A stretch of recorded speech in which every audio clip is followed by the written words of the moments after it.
BBC News with Sue Montgomery. Israel says it has intercepted 3 unarmed drones launched by the Lebanese militant group Hezbollah towards an Israeli gas rig in the Mediterranean Karish gas field. Hezbollah has confirmed it launched the drones towards the disputed gas field as part of what it called a reconnaissance mission. Yolande Nell reports from Jerusalem. There have been rising tensions between Israel and Lebanon, which remain enemies, over the site of the Karish gas field. Israel claims that it lies in its waters, not in a disputed area, which is subject to US-mediated negotiations on the location of the maritime border. However, Lebanon disagrees and has condemned efforts to begin gas extraction. Hezbollah, which is backed by Iran, has made direct threats. The Israeli army released grainy footage, which it said showed 3 hostile drones being intercepted. It's understood that one was shot down by a fighter jet and the 2 others by a warship.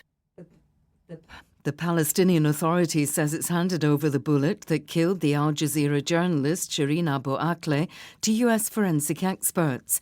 The Palestinians are seeking to prove she was shot by an Israeli soldier. Shireen Abu Akleh, a Palestinian-American, was killed in May while reporting on clashes between Israeli forces and Palestinians in Jenin in the occupied West Bank. The US Secretary of State Antony Blinken has promised to seek accountability for her death. Uzbekistan has declared a state of emergency in its semi-autonomous western region of Karakalpakstan, near the Aral Sea, after large demonstrations.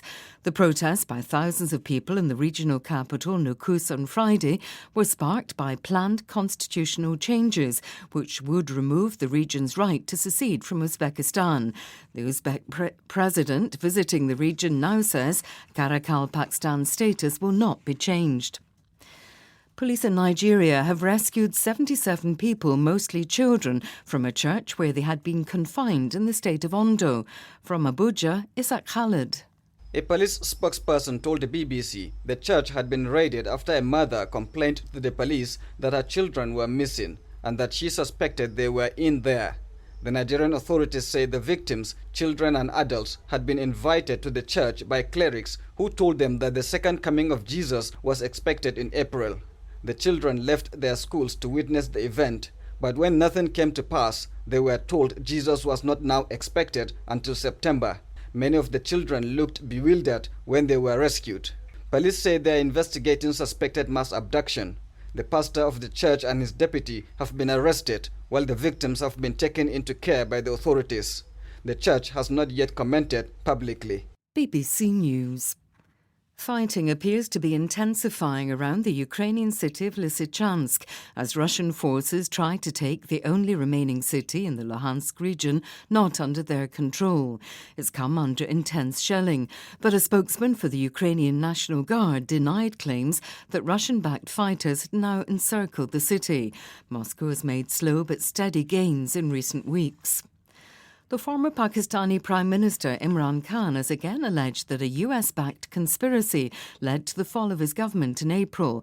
Addressing thousands of his supporters at a rally, he called the new government an insult to the nation. Mr. Khan was forced to leave office after losing a no-confidence vote in Parliament. A court in the Indian capital Delhi has denied bail to the co-founder of a fact-checking news website. Mohammed Zubair has been detained on charges of hurting religious sentiments and remanded in custody for 2 weeks. Opposition leaders and rights groups have called his detention a blatant attempt by the Hindu nationalist BJP government to suppress those who expose hate speech. The Greek tennis star Stefanos Tsitsipas has branded his Australian rival Nick Kyrgios a bully after losing to him in an ill-tempered match at the Wimbledon Championships. Both players were given warnings by the umpire, Kyrgios for an obscenity, Tsitsipas for hitting a ball into the crowd. After the match, Tsitsipas said there'd been constant bullying during play and claimed that Kyrgios had an evil side. The Australian said he had done nothing to disrespect his rival. Yeah, as I said, I'm just super happy to be through. He was getting frustrated at times, and it's a frustrating sport, that's for sure. I know that you all think that you can play, but it's very frustrating. So, I got ultimate respect for him. Whatever happens on the court, I love him, and I'm close with his brother. So I hope that, I don't care. BBC News.